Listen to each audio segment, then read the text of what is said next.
우리가 2019년 광화문에 텐트를 친 것은 2017년 3월 10일 날 대한민국의 어느 언론도 어느 정치인도 그날 돌아가신 5분에 대해서 아무런 진상규명을 하지 않았습니다. 우리는 그 현장에서 2017년 헌법재판소 앞에서 직접 돌아가시는 분들을 확인하고, 제가 2019년 국정감사에서 소방청을 통해서 그분들의 억울한 죽음에 대해서 시인을 받았죠. 그 2019년 국정감사 되기 전까지 대한민국의 언론 방송, 대한민국의 어느 정당, 정치인도 죽은 겁니다. 왜냐하면은 죽으면은 자와 우가 없는 거예요. 그런데 박근혜 대통령 탄핵되는 3월 10일 날, 2017년 3월 10일 날 저항하지 않았던, 태극기만 들었던 분들이 그 현장에서 5분이 돌아가시고 10여 명이 인사불성 상태로 후송이 됐어요. 그 후송된 과정에서 그분들이 어떻게 돌아간지는 모릅니다. 그것을 밝혀주시지 않기 때문에. 그런데 우리는 그 현장에서 인사불성이 되고 실신에 있는 수많은 사람들을 우리는 목격을 했지 않습니까? 그래서 우리 대한애국당에서는 이러한 부분에 대한 진실 규명을 해야 된다. 그 당시에 백남기 농민이 시위를 하다가 물대포에 맞아서 돌아가신 사건이 있었어요. 그런데 2017년 3월 10일 날 돌아가신 분들은 아무런 저항을 하지 않고 경찰의 잘못된 방어에 의해서, 잘못된 행동에 의해서 돌아가신 겁니다. 그것은 어느 정당이든 정치인이, 제가 당시에 현직 국회의원이고 대한애국당 당대표로서 그것을 밝히는 것이 옳은 일입니다. 또 그것을 밝히는 것이 정당의 자유로운 활동, 헌법에 보장된 헌법적 가치예요. 그러면은 침묵하는 것이, 억울한 죽음에 대해서 침묵하는 것이 옳은 것이 아니라 그 침묵하는 사람들보다 억울한 죽음을 밝히겠다고 정당이 나서서 그러한 정당의 정치적인 활동을 하는 것은 헌법이 보장된 내용이고, 앞으로도 어떠한 죽음이 억울하게 있으면은 그것은 진상규명과 책임자 처벌과 또 배상을 해야 되는 거 아닙니까? 그런데 그 세월이 2년이 지났는데도 누구도 하지 않았기 때문에 대한애국당이 나섰고, 그 당시에 또 제가 현직 국회의원으로서 집회를 한 겁니다. 그 집회를 하는 동안에 우리는 불법 행위를 거의 하지 않았어요. 어떠한 집회도, 어떠한 정치적인 집회도 강제 철거하지 않았습니다. 정치적인 집회에서는 서로 간의 소통을 통해서 하는 거지, 문재인 정권에서, 청와대에서, 당시 청와대에서 호통 안 뭉치고 저런 광화문의 불법 행위를 그냥 놔둘 거냐, 그 한마디에 박원순 시장이 나서서 용역 깡패를 동원하고 현장에 있던 150명 중에 여러분들이 100여 명이, 110명이 부상을 당해서 진단서를 끄는 사건이에요. 그 당시에 수십 개의 유튜버들이 생중계를 했고, 그 많은 사람들의 폭행 현장이 유튜브에 그대로 남아있는 기록이 있습니다. 이것은 공권력에 의한 폭력행위예요. 공권력에 의한 폭력행위에 저항을 하는 것은 당연한 일입니다. 맞습니다. 공권력의 불법 행정 대집행의 불법성이 당연하고, 그 불법성에서도 행정 대집행은 사람에 대해서는 절대 할 수 없도록 법적으로 되어 있지 않습니까? 근데 그들은 사람들을 폭행을 한 거예요. 실질적으로 위력으로, 공권력의 위력으로 공포감을 만들고, 거기에서 100여 명이 진단서를 끊고 지금까지도 고통의 삶을 살고 있는 분들이 많습니다. 그런데 그 당시에 있었던 사건이 많은 사람들이 보고 분노해서 그 당시에 그 이후에 대한애국당의 대거 입당 사례가 벌어진 거예요. 왜? 공권력의 잘못된 공권력 행위를 받고, 또 거짓과 불의와 싸우는 우리 공화당의 모습을 봤기 때문에, 대한애국당의 모습을 봤기 때문에 그때 많은 국민들이 우리 대한애국당에 대거 입당을 한 겁니다. 지금도 마찬가지지만은 정당은 혹은 정치인은 거짓과 불의는 목숨을 걸고 싸우는 겁니다. 맞습니다. 거짓과 불의를 덮는 것이 잘못한 것이지, 그것도 그 불의가 목숨을 아무런 저항하지 않는 태극기만 들었는 국민이 현장에서 5분이 돌아가시는데도 저항하지 않는 것이 잘못하는 겁니다. 대한애국당의 행위는 저항하는 행위는 절대 잘못한 행위가 아니다. 또 오늘 재판부에서 그 행정대집행에 대해서 이런저런 얘기를 하시는데 행정대집행에 누가 사람을 그렇게 두드리 패고 150명 있는 중에서 110명이 부상을 당하는 경우가 어디 있습니까? 대한민국은 헌법적 가치를 지키는 나라예요. 대한민국의 공권력이 헌법적 가치를 지키는 정상적인 정당, 정치인에 대해서 사법적인 잣대를 갖다 대는 것은 대단히 잘못된 거다. 맞습니다. 그러면 어느 누가 불의와 싸울 수 있고 어느 누가 억울한 죽음의 진상을 규명할 수 있고 어느 누가 거짓의 세력들과 싸울 수가 있습니까? 이번 재판부의 판결은 승복할 수가 없습니다. 네. 또 하나는 아무리 제가 정당 대표고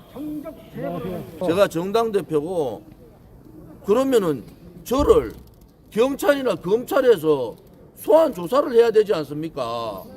소환 조사 한 번 없이 1년 6개월 실형을 때리는 나라가 어디 있습니까? 잘못된 거예요. 저는 이 사건에 대해서 그냥 서류로만 접수시켰지 소환 조사 한 번 받은 적이 없는 겁니다. 그리고 재판 과정에서 여러분들 아시다시피 저 말고 또 많은 사람들이 무슨 죄가 있습니까? 그러면 예를 들어서 저를 그렇게 불법적으로 몰고 싶으면 나머지 분들은 무죄를 선고하는 것이 맞죠? 맞습니다. 재판장 말대로 또 내가 수개고 내 지시에 따라 했다 그러면 그분들은 무죄를 선고하는 거죠. 그래서 이번 판결은 대한민국의 헌법적 가치, 자유민주주의에 대한 도전의 판결이다. 또 하나는 이번 법적 이 판결은 정의에 대한 도전이다. 이제 불의의 세력들이 어떠한 불법 행위를 하더라도 어떠한 정당도 어떠한 정치인도 특히 국회의원에 대해서 얘기를 하는데 어떠한 국회의원도 그 잘못된 부분에 대해서 저항할 수 있느냐. 자유민주주의 체제라는 것은 불의와 거짓에 저항을 하는 겁니다. 맞습니다. 여기는 공산주의 국가가 아니에요. 잘못된 불의와 거짓에 대해서는 당당하게 저항을 하는 것이 맞지 않습니까? 맞습니다. 그러면은 5분이 돌아가셨는데 어느 방송 언론도 책임자 처벌도 없이 진상규명도 안 하는 것이 맞습니까? 그것을 진상규명을 통해서 밝히는 것이 맞습니까? 아무리 얘기하지 않아도 얘기해도 물 좀 없어요?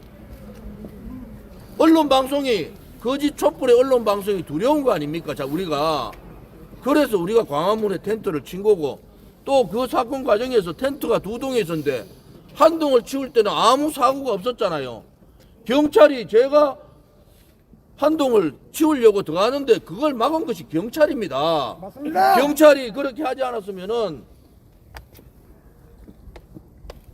행정 대집행에 우리 사람들은 아무도 다치지 않고 다 빠졌을 거예요. 그 이후에 텐트를 쳤을 때 경찰이 행정 대집행 우리 다 자진 철거한 겁니다. 누가 책임 있는 겁니까? 과잉 진압한 경찰이 책임이 있는 거예요. 맞습니다. 그럼 그런 부분에 대해서 명확하게 했는데 가해자가 지금 피해자가 되고 피해자가 가해자가 되는 이런 어처구니 없는 판결을 한 겁니다. 적극적인 항소를 통해서 법정에서 진실을 밝히겠습니다. 하나는 아무리 검찰이 문재인 좌파 독재 정권의 검찰의 연장선에 있다 하더라도 소환 조사하지 않고 정당의 대표를 1년 6개월 실형을 때리는 나라는 없습니다. 맞습니다. 그래서 이러한 법적 절차의 문제점도 밝히겠습니다. 이제 우리 공화당은 분명하게 우리의 가치를 가지고 가는 겁니다. 맞습니다. 여러분들이 자부심을 가져야 되는 게 1년 6개월, 1년 2개월에 뭐 2년 집행유예를 한다 해서 그것은 실형을 때린 거 아닙니까? 앞으로 누가 불의의 세력하고 싸우고 거짓의 세력하고 싸우고 대한민국은 분단된 국가인데 저 공산 붉은 세력들하고 싸우겠습니까? 이제 이 판결에 주는 의미는 뭐냐? 이제 불의에 굴종하고 정의를 버려버리고 거짓에 속더라도 진실을 얘기하지 마라. 그러한 판결을 내린 재판부에 대해서 분노할 수밖에 없는 상황이에요. 맞습니다. 아니 법정 과정에서 죄를 뉘우치지 못한다. 아니 정의를 얘기하고 자유를 얘기하고 진실을 얘기하는데 무슨 죄를 뉘우칩니까? 오히려 이번 판결로 인해서 수많은 자유우파 국민과 우리 공화당 동지들이 똘똘 뭉쳐서 우리 공화당이 가고자 하는 가치, 박근혜 대통령에 대한 불법 탄핵에 대한 진실 규명, 진정한 명예회복, 그리고 우리 공화당이 가지고 가는 진실 정의의 투쟁, 자유민주주의 체제를 지키고 자유시장 경제를 지키고 자유통일을 이룬 그날까지 우리의 가치에는 어떠한 굴종도 어떠한 패배도 없는 겁니다. 맞습니다. 여러분들 이 판결에 대해서 여러분들이 분노하셔야 됩니다. 특히 오세훈 시장의 행위에 대해서 분노하지 않을 수가 없어요. 오세훈 시장은 우리 공화당을 극우라고 얘기했어요. 그리고 치하 조치를 할 수 있는데 치하 안 시켜줬습니다. 오세훈 시장에 대해서 더 이상 얘기하지 않겠어요. 우리는 분명하게 오세훈 시장에 대해서 그 대가를 치르도록 하겠다. 이제 재판부의 판결과는 다르게 또 하나 우리가 행정대집행 문제 말고도 대한민국 땅에 평창올림픽이 평양올림픽으로 전락하고 거짓 평화쇼를 통해서 국민들을 속인 것은 맞지 않습니까? 맞습니다. 대한민국 땅에 그 붉은 괴뢰에 망경보가 오는데 망경보고 오는 거를 반대 저지 운동하는 것은 대한민국의 자유민주주의가 살아있다는 것을 보이는 거 아닙니까? 맞습니다. 그날 분명히 방파제에서 기자회견을 8명이서 기자회견한 거예요. 그 많은 분들이 오는 부분에 대해서는 내가 누가 오는지 어떻게 합니까? 거기에는 많은 우파 시민단체들이 왔지 않습니까? 그것을 특정해서 집시법 위반으로 거는 것도 잘못된 거다. 그 다음에 모욕죄라는 게 뭡니까? 모욕죄가 그렇게 적용되는 것이 아니지 않습니까? 그래서 이번에 오늘 판결에 대해서는 우리가 곱씹어 봐야 됩니다. 왜 이런 판결이 나왔는가? 정치적인 판결이에요. 왜 이런 시기에 이런 판결을 했는가? 여러분들께서 이제는 더 이상 이 불의들, 우리 공화당 보고도 거짓 세력, 배신자들, 불의의 세력들이 타협하자, 손잡자. 그런데 타협할 수 없는 거는 못하는 겁니다. 아무리 그래도 배신, 거짓, 불의의 세력들하고 어떻게 타협을 합니까? 우리 공화당은 그런 정당이고 자유대한민국은 바로 대한민국의 헌법적 가치, 정당의 자유, 정치인의 자유로운 정당행위, 그러한 부분이 보장되는 나라다. 그리고 대한민국 헌법 어디에도 공권력을 가지고 국민을 집단 폭행하라는 법은 없습니다. 다시 한 번 더 피해자가 가해자로 탈바꿈한 이번 판결에 대해서 적극적인 항소와 저희들의 법적 대응으로 진실을 밝히도록 하겠습니다. 네, 감사합니다. 감사합니다.